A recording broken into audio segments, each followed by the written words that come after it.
Today, we're taking a look at 20 things we learned from Liverpool's pre-season this year. We're looking at individual player performances, who stood out, who didn't. We're looking at some new roles, potentially for some key players in the team, no more than Mo Salah. Let's look at the setup. We're going to start by looking at how we set up on the ball versus off the ball and what that means for the team next year. We're looking at the centre-back depth, which is, for me, a real issue, actually. There's not many issues that have cropped up during pre-season, but that's certainly one of them. And Gamoa will look at the star boy, how good's he been? We'll talk about Szoboszlai playing in potentially a deeper role this year, because I really enjoyed it the other day against Bilbao. We're looking at Nyoni's future, Frimpong versus Bradley. We're looking at Florian Wirtz, Salah, both perhaps for me with new roles, certainly Mo Salah. I think a 20 assist season for Mo Salah in the Premier League is on this year. We're going to talk about that bold claim in a minute. Kerkez, his versatility. We're talking about Ekitike as well, his instant impact in the team. McAllister's importance. We're looking at Ben Doak. Do we keep, loan, or sell? Even Ben Doak. Gakpo, does he start or does he hold the bench to maybe a Wirtz or an Ekitike off the left? I don't know. We'll talk about that. Elliot Jones, we're going to talk about how we struggled against counter-attacks, a great goalkeeping depth. Stevenson, Morton, and then we're going to end on Isak. Who even is Isak, by the way? Do we even need Isak? Or, I think when we talk about all these things and put it all together, and I hope you will in the comments as well, you can really get a good understanding of where we are right now. Do we even need Isak, or should we be spreading the funds elsewhere? If you're new around here, my name's George. This hopefully is going to be the #1 place for all Liverpool fans during this season. If you want that to happen, if you want to make my dream of making that happen possible, if you could leave a like on the video, it's the easiest way of helping me out and grow the channel. Subscribe as well is a given, so you don't miss a video. I'm really excited for this one, guys. I hope it's a relaxed video. I hope you can put me on your telly in the corner and we can just sit here and talk for 40 minutes, because I think it's needed, a relaxed kind of podcast style vid. There's so much to talk about. Let's start with the setup. And by the way, I was going to say jump in anytime. You can't really do that because I'm just kind of going on. But in the comments is the best place to give feedback on anything I said. There's 20 points I'm going to make here. Surely you must disagree with something. I'd love you to let me know, please. The setup. So it was a 4-2-3-1. It was very evident, literally every game, bar maybe one, there was so clearly two phases of play. The first phase of play was this. Kerkez would tuck in to form a back three with Van Dijk or Konate, whoever it would be. Actually, we'll talk about them centre-backs next because it's a real issue. And then your right back, be it Frimpong, be it Bradley, in different games, different halves of the game, would attack the bomb on to make your front five. Now, it would be a 3-2-5, kind of in shape. Gakpo would hold the width towards the left. Wirtz and Salah would kind of play more narrow, tucking in with Ekitike or Nunes or whoever it was in front. Wirtz actually played false nine quite a lot of the season, but that's how it'll look next season, give or take a few positions. And your second phase of play was so clearly this, like Kerkez or whoever was playing left back would leave that back three, leave it as a back two with the two midfielders in front of them, almost a box, if you like, two and then a two. And then Kerkez will get forward and try to get involved on the attack. That is, in my opinion, how Liverpool will set up next season. I don't see any reason why I would change it. People saying, well, maybe Gravenberch could drop into a back three. It's like, yeah, okay, great. But we've not done it all pre-season. Why would we change something now? And this is really, for me, kind of worked actually during pre-season. It's a very early stage. There's a lot of errors. We'll talk about that counter-attack or being prone to counter-attacks later, because that is a thing that needs to be stamped out for me. But I think a big part of that was this, #2, centre-back issues. The reason we're maybe so vulnerable on the counter-attack during pre-season, I look at the AC Milan game for one, we didn't really have a first-choice team out. So, yeah, there's going to be holes. It's a very fragmented team, and that's no... look no further than your centre-backs. You've had Nyoni, Endo, Tsimikas, Robertson, Stevenson, even Gravenberch playing as a centre-back this pre-season. We'll talk about Nyoni and Stevenson in more depth later. But that's so apparent, right? It's so clear. It's looking at us in the face. We need a new centre-back. If Konate leaves, God forbid, we need two. We do need two. You can't rely. You can't go a full season with Van Dijk, Konate, and Gomez. Two of them, in Konate and Gomez, injury prone. Gomez for me is a level below those two. Yeah, Endo can fill in. Yes, Tsimikas. It's like, what? You surely don't want Tsimikas filling in. Surely, if, God forbid, touch wood, one of them goes down injured, your plan B is Tsimikas. Is that really the plan B? And listen, I've no doubt Edwards, Hughes, whoever's behind transfers, everyone involved, I've no doubt they're not naive. They will bring a centre back in. Maybe the priority has just kind of been a bit more delayed. I get that, because our priority has been in other areas, like it is now with Isak. But I've no doubt it'll get done. I hope we bring the right guy in, because we cannot be playing Nyoni, for example, centre-back. It's not a long-term option. So that's one thing I think we've learned. Centre-back options, the depth is not there at all. I will talk about Nyoni in a bit, because I was really impressed with the young kid. Speaking of young kids, right? Did you see that segue right there? Ngamoa, I can't believe how good this kid is, and he's so worth talking about early on in the vid because some of you morons will click off halfway through because you get bored, and I entirely can't blame you. But let's talk about this guy and get it out there. He's probably been our best player. Thoughts on that? Let me know your thoughts in the comments. Has he been our best player during pre-season? He scored, he got an assist at least. His performance, he's got two actually. His performances have just been so fearless, right? Forget how good he is. Forget how good he's on the ball. You've got to be good to get through the door. It's his energy, it's his effort, it's his fearlessness, it's his will to kind of just try things that I'm just stunned by. Of course, he's a great player, but he's so confident and he's so willing to express himself. He literally got the ball near the halfway line against Bilbao and scored. Like, let them settle in, you know what I mean? He's running at 33-year-old centre halves there who've not played in a week. They're probably cramping up. Let them warm up. At least give him a chance, and he's got some scores already, and a really great finish as well.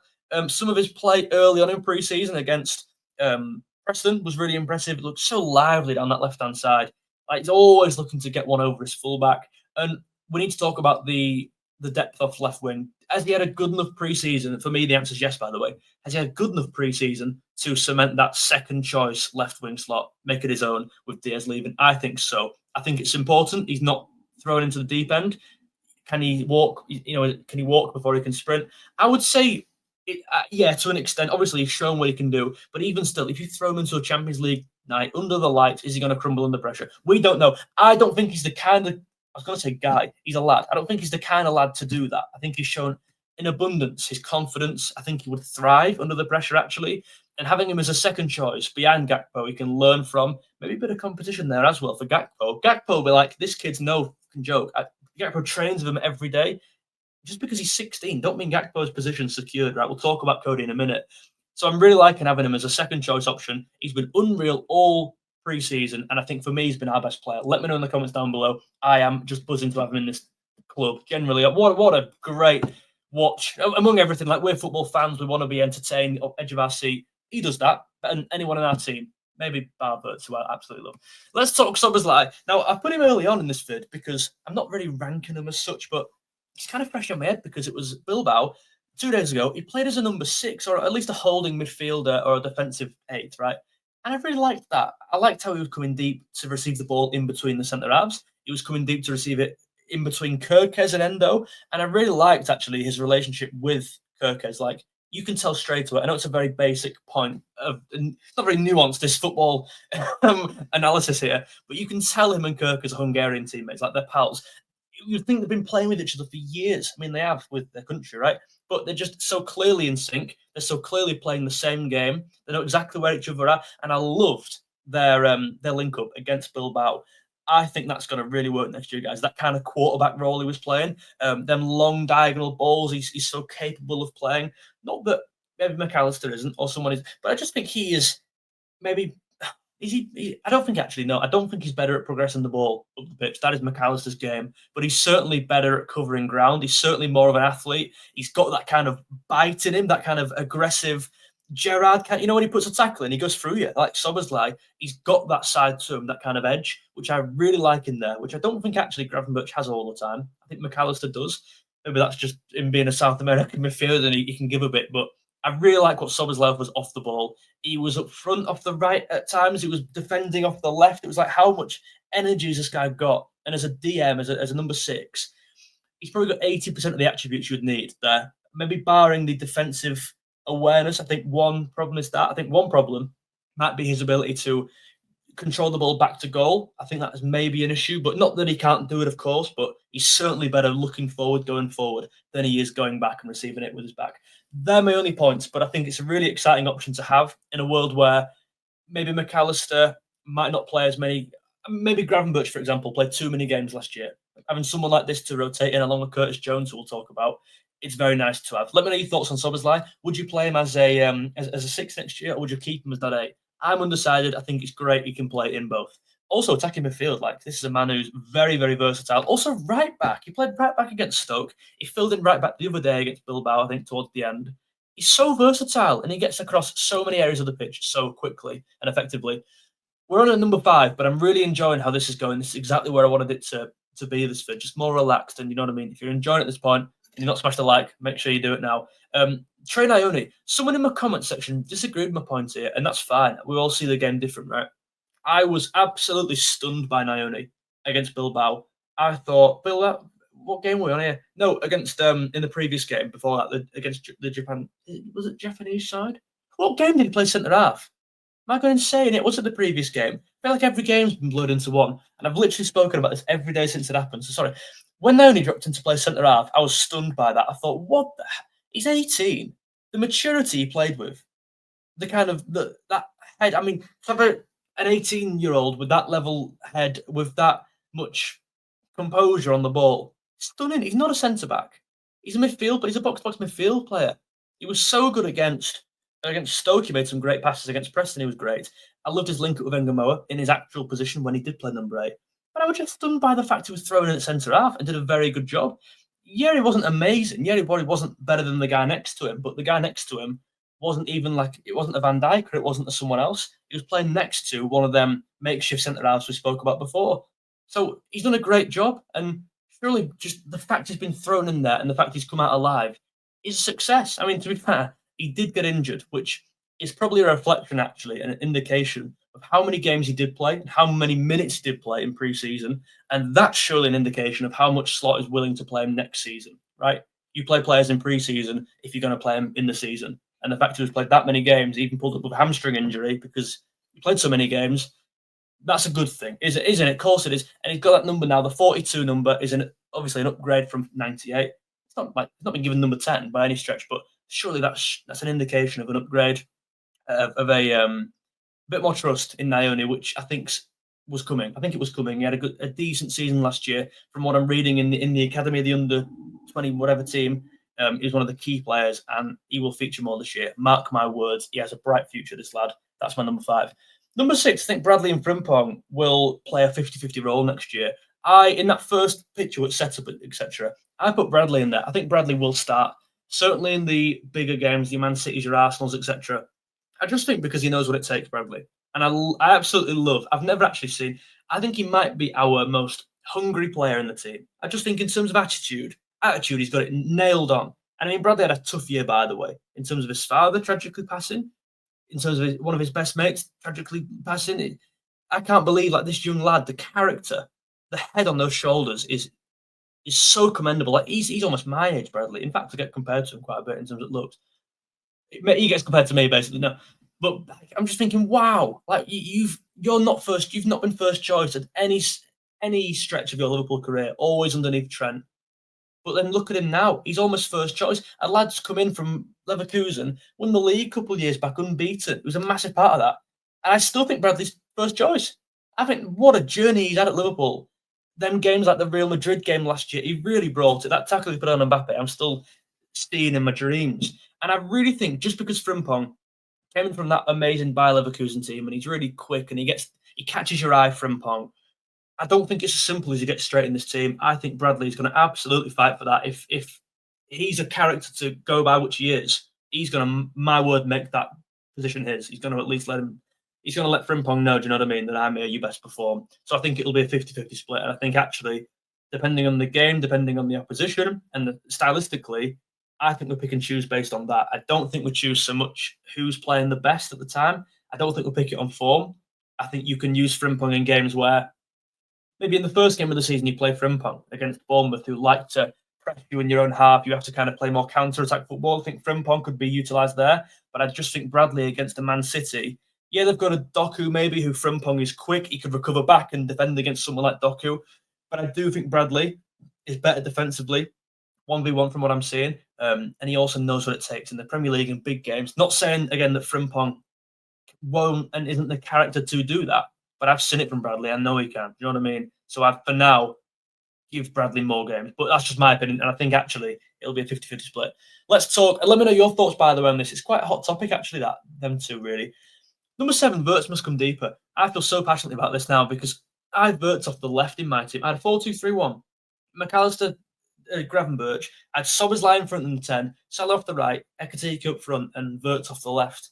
Like, not playing left wing, like playing off the left. You know, like Eze does at Palace. He plays off the left. He does his best work off the left there, towards the middle, half space, right? But I've seen so much from Verts in a false 9. I really like what I saw. But certainly in that game against Bilbao, he was almost coming into the number 6 role, picking the ball up and spraying it. Like, some of the passes he was making. We'll talk about Salah in terms of passing. In fact, is Salah next? I think he is, yeah. But wow, some of the balls he was playing. He wants to get on the ball. And I guess the old cliche is like you get your best players on the ball more and you win more games. So maybe that's just true. I know we're Liverpool. I know we've got good players everywhere, but he's probably one of our best, if not our best, right? You've got to get him on the ball more. I think bringing him deeper, it also begs that question for a centre half marking him or holding midfielder marking him. Do you go with him?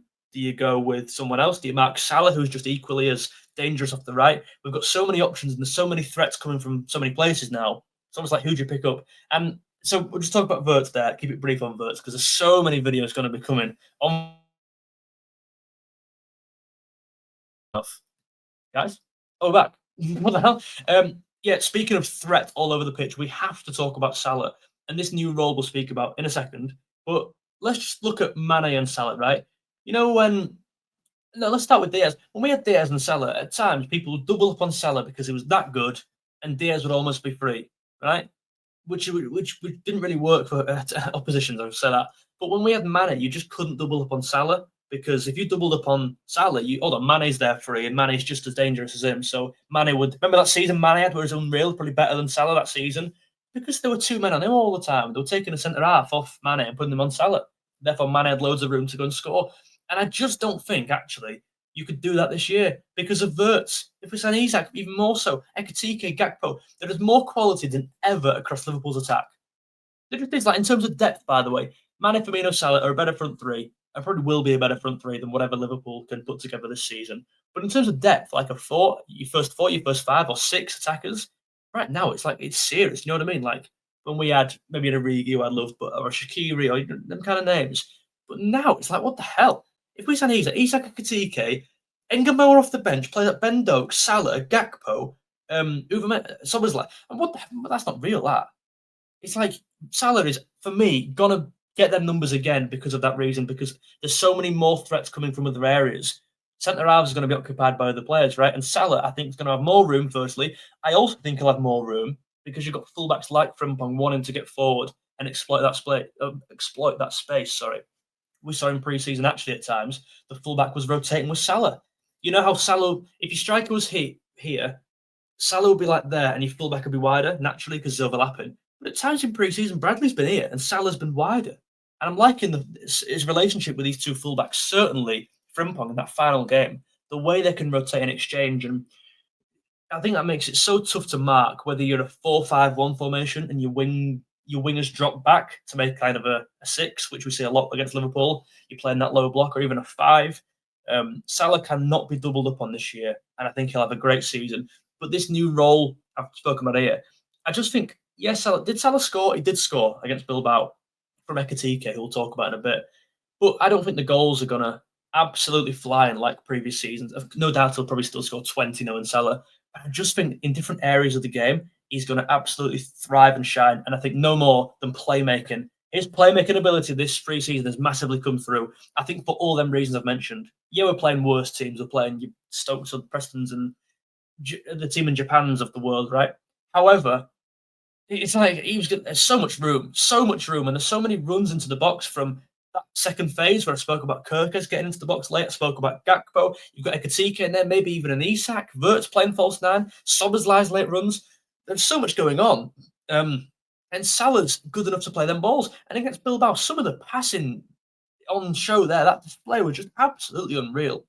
And Salah gets so many goals. That is naturally the highlight. That's what you see in the papers the morning after. You don't see the brilliant passes that don't make the highlight reels. As Liverpool fans, we see them. Do you know what I mean? And I just think this year, 20 assists is on the cards. If a player could ever get 20 assists, again, like De Bruyne, I think Henry, they're the two who've done it now. Surely Salah's like this season, he's got a good chance. Do you know what I mean? Firstly, he's Mo Salah. Secondly, he's playing in front of or aside Gakpo, Ekitike, maybe Isak, Verts. So like, what the hell? Go and get some assists, mate. I just think it's all kind of aligning for Salah to break some sort of personal record this year. Maybe it's not goals. That's all I'm saying. Let me know your thoughts down below. Let's talk Kerkez. I think he's really shown his versatility, firstly. I don't actually think he expected. Maybe he did. I think he wouldn't have come to Liverpool without knowing. Did he expect to play more of a defensive left-back this year? I think we saw at Bournemouth. I've got a stat for you. Behind Gvardiol, when he played left-back at City, I know he's centre-back now, but when he played left-back, in terms of getting high up the pitch, Gvardiol was first, Kerkez was second in terms of positions up the pitch, how high they were basically, like over the halfway line. Both of them two were just over the halfway line, average positions. So he liked to get forward in a pressing Bournemouth side who will face first week and they'll no doubt bring it. But Kerkez, I don't think maybe expected to play in that back three. Maybe he did. Again, he was probably told before he joined Liverpool that that was going to happen.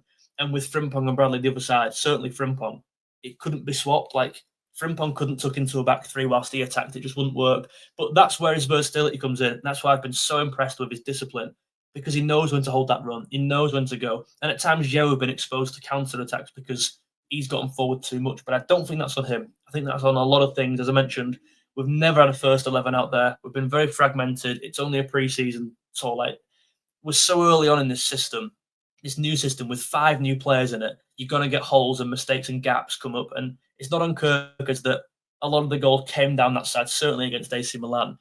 But I was really liking what I'm seeing. In the tackle, he was great. I thought 1v1, it was very, very good. I really trusted him. Like, I think with Robertson at times, you kind of lose that trust maybe because he's been done over so many times. People have had the one over him that many times that you almost like, oh, God, he's against Robertson here. This might be, I love him, but this might be a bit rough. Same with Tsimikas. I don't think Tsimikas 1v1 is amazing, but Kerkez is just a step up. He just is. And that final delivery, we've only seen a glimpse of, really. But I think in the Premier League, when you're getting teams who are overcommitting, I think in the pre-season, we've not played a standard of team who, you know, like an Arsenal or a City who are, they like to obviously attack because that's how they play, but they can overcommit. And someone like Kerkez on that counter-attack, I think will be amazing. Them balls he put in last year. He put a cross in last year. Was it against Newcastle when they battered him? I think it was. Or was it against Wolves? One of them. This ball he put in, oh my word, it was an amazing cross. He also got the assist for when David Brooks scored that goal. I think it won player a goal of the month, that volley. Was it against Everton? I don't remember. But this guy is so capable of doing both sides of the game. And I really love that we signed Kerkez. I mentioned before, it might be my favourite signing so far. I think under the radar, because you signed Wirtz and you signed Ekitike, you took 200 million euros combined at 2 attackers who grab the highlights and grab your attention, right? This guy is so, so good. And I'm so excited to see him all season, by the way. I think he's our nailed on left back, not like Frimpong and Bradley where it's a bit 50-50. I think he's nailed on, by the way, to start next season. Kerkez, right, I'm just going to get a drink because I've been talking for about 23 minutes there, but I'm reluctant to cut the video. If you're not already, make sure you subscribe to the channel. Number 10, Ekitike's role. I was not expecting, actually, him to be that quick. I've seen highlights, of course, but I think highlights are so different to see him in-game with your actual teams. Look at the kit, by the way. Same kit on here, by the way. Thank you, Classic Football shirts. When you see him with your team's kit on, it's like, wow, this is real now. He held his run for that goal when he set up Salah. I'm like, wow, we've got a striker, guys, who can hold a run. What the hell? He held his run. It was quick off the mark, and he beat his man wide because earlier, if you notice earlier in that bit of play, he took his man on the inside and lost the ball. Instead of doing the same thing, he took his man wide, beat him for pace. Didn't even do much skill. He just took him past him. I was glided past him and put a ball in for Salah, who scored his first goal of pre-season. Was that his first goal? Maybe second. So I was liking what I'm seeing from Ekitike. And then left channels where he was operating is really interesting. We saw with, obviously, Marmoush at Frankfurt, them kind of two in either channel. When he was on his own, though, obviously they played a 4-2-3-1 kind of thing, 4-3-3, when Marmoush went to City. Ekitike was kind of doing a lot of it on his own. He was drifting right, drifting left. The same with Isak. They actually got very similar heat maps last season. So he's a player who can go left, can go right. I don't think he'll be in the right zone just because Mo Salah's there, and he likes to occupy them spaces with the additional runs of Frimpong and Bradley inverting. I think the left-hand side's where he needs to be going because you think about Kerkez, holding back. That left side's naturally less busy, less built up. You've only got really Gakpo there and Wirtz off that left, but off the right you've got a midfield player. You've got Salah, Frimpong. So, in my opinion, them left channel runs will be very prominent next year. That's where a lot of his goals will come from. If Isak does sign and they play as a 2, maybe a 4-4-2 or a 4-2-2-2 with Salah and Wirtz in behind Isak and Ekitike, I think he might play off the left and Isak off the right. I don't really know, though. I don't feel too passionately about that. I don't think it'll matter, to be honest with you. I think they're both capable of playing either side. They're both being, but I guess they're both capable of being fluid as well, like interchanging, linking up. Salah maybe takes a more central role whilst he comes wide. That's the kind of flexibility he offers. He's not just limited to a striker. He could play wide. He could drop a bit deeper. He could link up. I like what I'm seeing from Ekitike. And you know something? I'm willing to be proven wrong, and I think I've been already. I'm maybe that's a bit far, but I know it's half a game or one game combined of seeing from Ekitike, but he's really making me excited and making me regret what I've said about him not particularly working. Let me know your thoughts on Hugo Ekitike and his role in particular. Number 11, we need McAllister. I really do believe that, and it was probably more evident in the games he wasn't in there. Really, you know what I mean? I think the game. I'm going to embarrass myself now and pick a game where McAllister was playing. The game against the Japanese side, McAllister wasn't playing first half, was he? I think he came on. I think he came on second half. And the reason I think that was because Van Dijk was playing out the back a lot. When we played that back three, when you left back were tuck in, Van Dijk's your central centre back. All of our first phase progression came from Van Dijk playing long diagonal balls to Gakpo and Salah. We created nothing in that first half. It was 0-0, wasn't it, with that first half? Was it 0-0? Was it 1-0? It was 0-0. Whatever it was, they weren't playing well. And then McAllister, I believe, came on. I think he'd come on, and we really started to build something better. We looked a better side. And I think Jones can do the same thing. I think Jones is so good on the ball. We'll talk about Kerkez in a bit. He's so good in that first phase. We really missed him, and certainly McAllister in the first phase.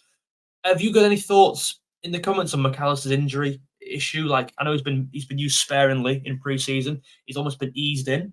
Has he played enough minutes for you? I think he'll play the full game. Maybe not the full game, but certainly 70 minutes, I'd like to think, in the Carabao Cup. I think he has to play against Bournemouth, right? Gravenberch suspended. I think he plays with a Szoboszlai or with a Jones or instead of a Jones. I don't know.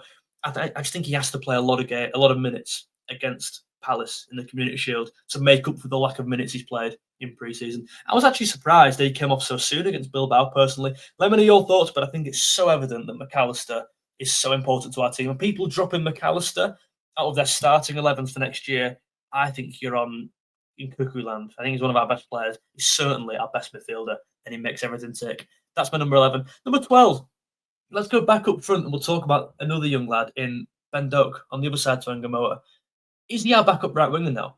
I mean, I think he is, right? If Núñez leaves, I think he will. And if Kerkez leaves, we've only got, 4 senior attackers? He's obviously not one of them.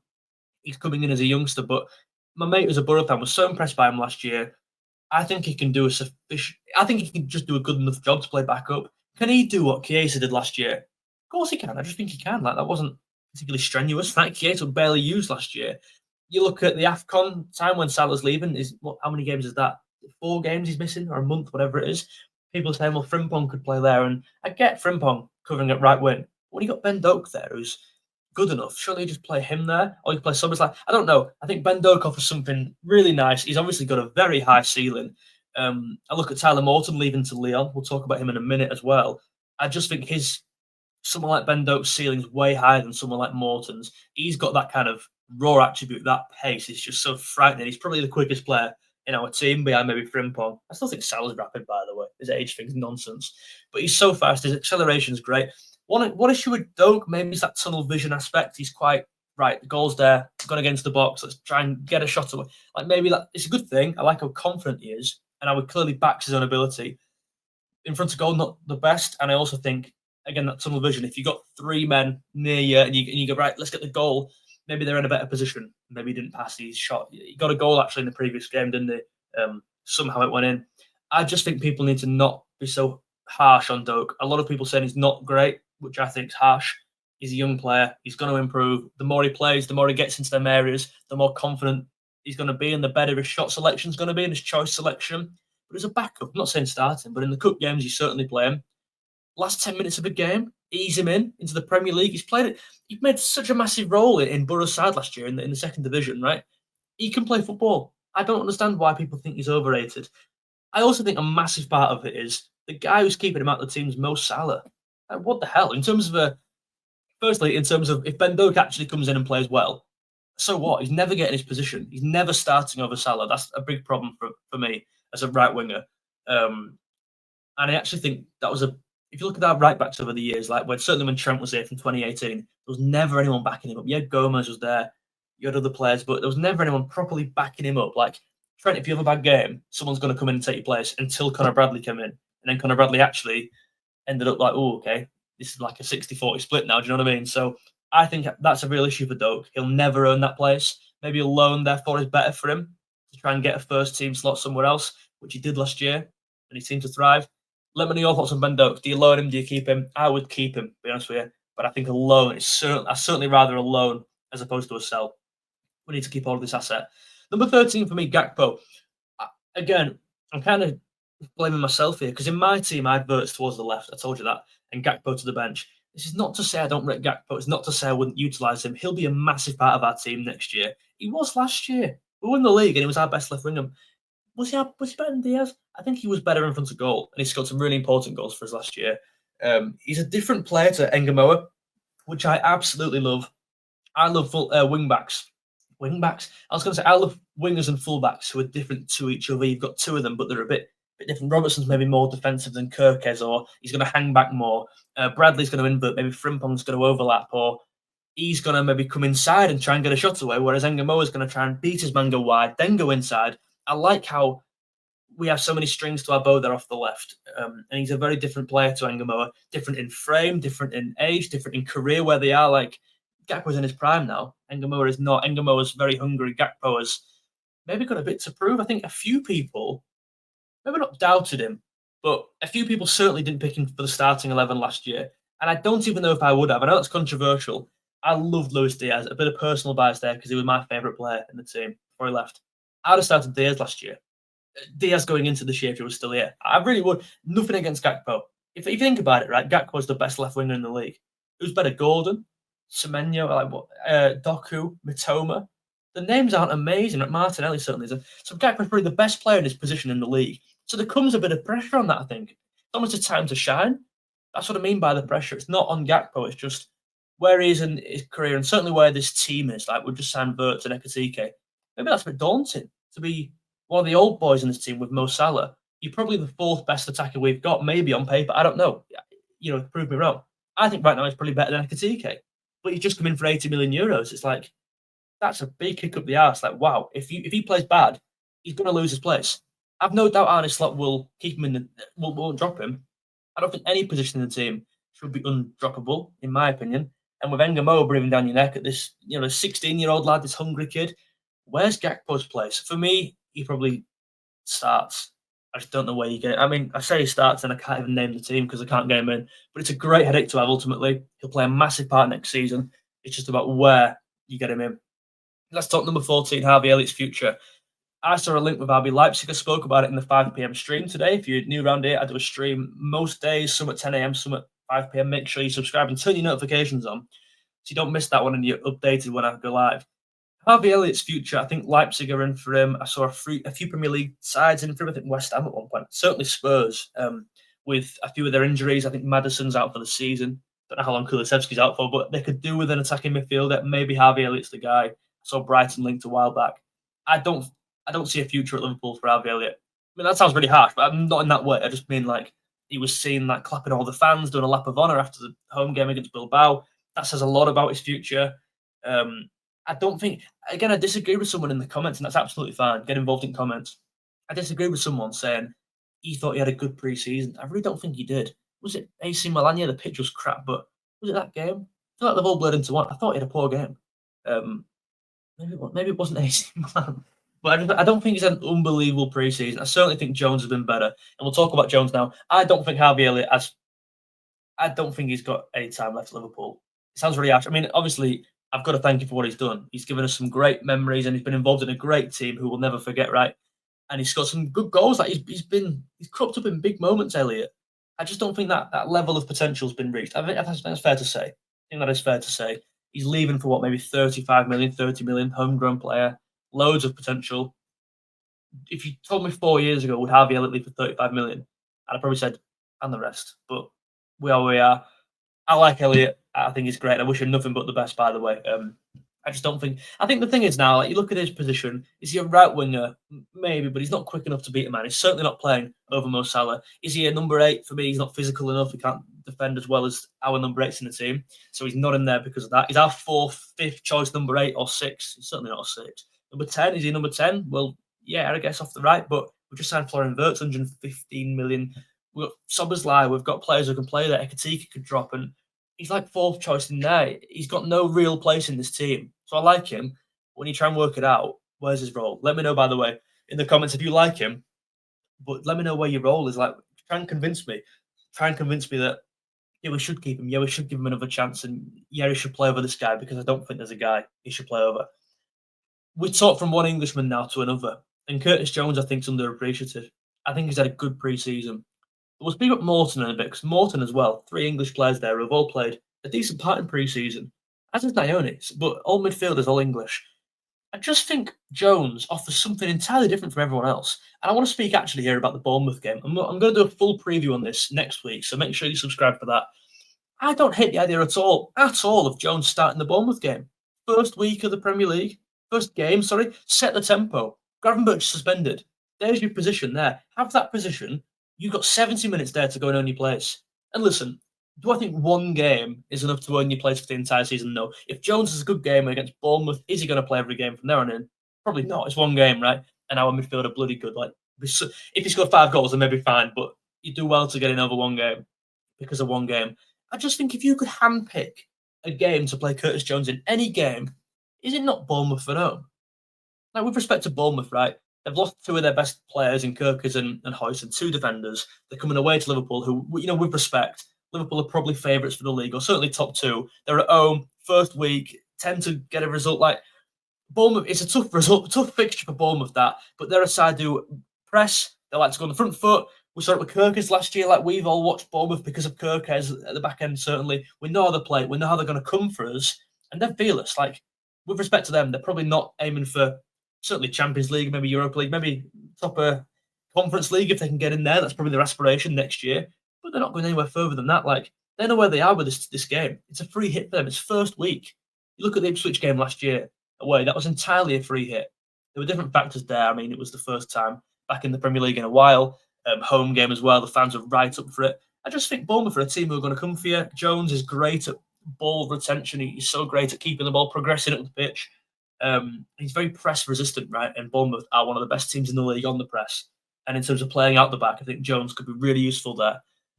It's also at home. Like, I just think it's a really good fixture for Jones to play in. Got a little bit of a tangent there. I like the idea of playing next to a McAllister.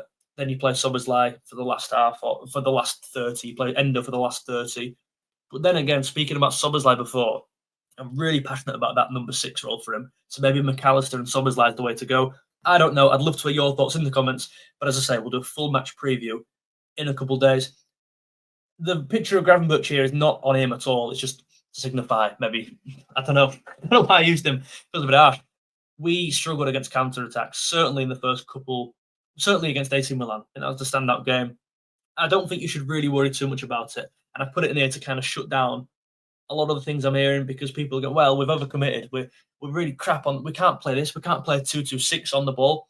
It's like, we probably can, because it's different to the Premier League, firstly. The pitch was awful. I mean, this is not an excuse. It's an observation. We could not play out the back because of the pitch. We just couldn't play on the ball. On the floor, sorry. There's a reason Van Dijk was punting the ball up the pitch. It's literally a fact. It was crap for both teams. They scored 4 goals that game, and 2 of them were from the counter from long balls. It's like, of course. Makes sense, right? Not neither of us, neither team were passing like intricate passing like this. It just won't happen. It was literally end to end that game. It was crap. It was a crap watch. And Leao's got a great goal, by the way, on the counter. That was because we overcommitted. I've got Gravenberch in here, I guess, because he's a midfielder who, it's all kind of on him. If it all breaks down, it's on him. The 2 defenders behind, with Kerkez getting forward in that second phase, as I mentioned. You've got no one really there. But as I say, it's a fragmented team. It's not a first 11. These lads won't be playing with each other next season. You won't have players like Stevenson, who we'll talk about, players like, end up playing centre half. It just won't happen. So I wouldn't worry. I don't think it's an issue. It'll probably be our biggest issue next year, but I don't think it's massive. I also think set piece defending is a big issue.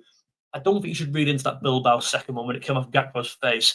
Maybe the first one, yeah, the free kick, which was awful defending, I've got to say, left him so open. But other than that, I think counter-attacks is probably our biggest issue. But I won't worry yet. I'd let us just sink into our shoes for now and let us get to grips. I guess a positive, we don't need to worry about goalkeepers at all. I mean, no one was anyway, but it's like this is the least of our worries. We've got Armin Pachu, I thought did a great job. He made a great save against Bilbao. I thought that 1v1, getting down off his leg, really great save when he come on in that first game against Bilbao. I mean, actually, he's had a good pre-season. He made a great save in the second game of that Bilbao fixture that day. I think maybe on the ball, a bit lacking. Maybe I think it's a fair comment to make, but I mean, he wasn't helped, was he? By that's back pass from Simicas against AC Milan at the end. Jesus Christ, talk about a baptism of fire. Just, chuck him that one. Concede a free goal. That would not do his confidence any good, but it wasn't his fault. I like what I'm seeing. Obviously, Alisson's not really featured in pre-season with whatever's going on. I hope that's all resolved. I hope it's all okay. I've not actually seen anything about that, so I hope that's fine. But surely this is our least of our worries, by the way. Goalkeeper, we've got certainly two top goalkeepers, a really good young goalkeeper coming through. Woodman as well, who was all right. Like, there's 4 goalkeepers there. Should we need them, which hopefully we don't need all 4. All 4 would be a bit of a push, wouldn't it? But I think we're fine in that department, absolutely. Stevenson's been useful. I read that as unreal, and I think he definitely wasn't unreal, but he was useful. It's nice to have this kind of Swiss Army knife in pre-season who, one of them seems to crop up every season for like every team. Just some young lad who's come up through academy ranks and he can play anywhere. Stevenson played, Christ, centre half against Preston, right back the majority of it, right wing back. He was inverting next to Salah. He was playing in midfield from what I saw against Stoke, closed doors. He played everywhere. And surely that's just so useful to have a player who can fill in all these holes, especially when Gomez dropped out. We've got no centre backs, and having someone who can just dot around. We've got no real like backup right winger. So Frimpong was playing there at times, which meant that he could play right back. Just to have someone who's like a steady 7 out of 10, who actually played well. Like, I think I'm not doing him service here, just saying he's steady. He had a good pre-season, and you've got to surely, even if you disagree with me in that he's had a good pre-season, you've got to surely commend his work rate and his flexibility, his adaptability as well. I've not seen him before this season, and he's come in and played every role on pitch. Fair play to the man. I like him. I don't know where he'll be next season. Loan, maybe. Keep him. I don't know. Let me know your thoughts. Morton, I spoke about this on my live. I'm going to keep it pretty short and sweet. He's gone to Lyon, £15 million. Good business. I mean, come on. Morton, we didn't really see the best of. At Liverpool, certainly. He had a great spell at Hull. Mate of mine's a Hull fan. Raves about him. I have no doubt Morton will be back in England in 2 years, playing for a middle-of-the-road Premier League team, bottom-end Premier League team. He's better than Championship, mate. He is a very, very decent player. Morton's a decent midfielder. I was really impressed, actually, during pre-season. I thought in that game, he was a bit of a metronome in there, keeping the play going. I think a lot of the play went through him. He likes to be involved. He likes them little touches, them little 1-2s just to get on the ball and feel comfortable. For England, I enjoyed his under-21s, that recent tournament. I enjoyed his performances. I know he was dropped towards the latter end of stage of the tournament, but it was almost box to box, getting shots away. It was entirely different role from Morton. I really enjoy watching him. I think he's a breath of fresh air. I think he gives a lot. And I think Leon have got a good player there. And I think Morton is the right move for him. He's been at Liverpool since he was 7 years old. I saw on his Instagram today, which is crazy, right? So respect to him. I hope he absolutely smashes it, and he deserves it. Like, this man deserves regular game time, regular minutes. I think we've got a 20% sell-on clause, and I have no doubt he'll be back in the Premier League. I really do think that he could definitely play bottom end to mid-table for me in maybe 2 years, given his progression. Guys, we're there. This is the end of the video. Like, 40 minutes in, I've really enjoyed this here. I need to work on my pacing in terms of maybe get another drink during the vid next time. If you've enjoyed this, let me know your thoughts down below, and let me know your thoughts certainly on Isak. Do we need him? I'm going to keep this so unbelievably short. Hell yeah. Yes, we need Isak. I mean, yeah, people are saying, well, I think we need a centre-back more. And it's like, I get your point. We need a centre-back. I have no doubt we'll buy one, firstly. Yeah, the priority is not at the top of our checklist right now, but we'll sign one. I don't think the backroom staff are that naive into not bringing one in. I think we'll just sign one anyway. Even if we sign Isak, I think we'll still sign someone on the level of a Nyoni who will link to for a while, the Italian young centre-half. We just need a body in there. Like, it's not going to start every game for us. I just think Isak's that good. You make this happen, and I think we're that far into this transfer saga. And it's not keeping me up at night.